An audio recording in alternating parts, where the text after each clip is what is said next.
83 in Aniana, Talladega at 87 degrees, and by 4 p.m. we'll be in the mid to upper 80s. I started here at WBRC in 2008.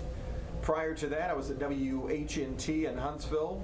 I was there for 11 years, and then prior to that, I was at WCJB in Gainesville, Florida for about 2 years. Here at the TV station, we meet with the folks in the newsroom, talk a little bit about what the weather story is for the day.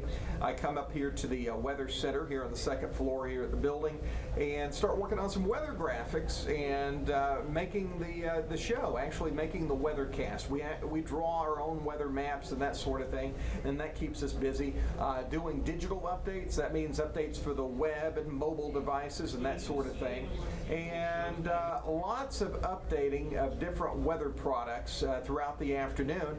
5, 5:30, and 6, I'm doing the newscast, doing the weathercast during those shows. A little bit of a dinner break between between the 6 o'clock show and the 9 o'clock show. Then it's back all over again for 9, 9:30, and 10. So pretty intense, keeps me busy here at the station. Fortunately, I work with a great group of people to help me out and make my job a lot easier than it would be if I didn't have such a wonderful staff of talented folks on board.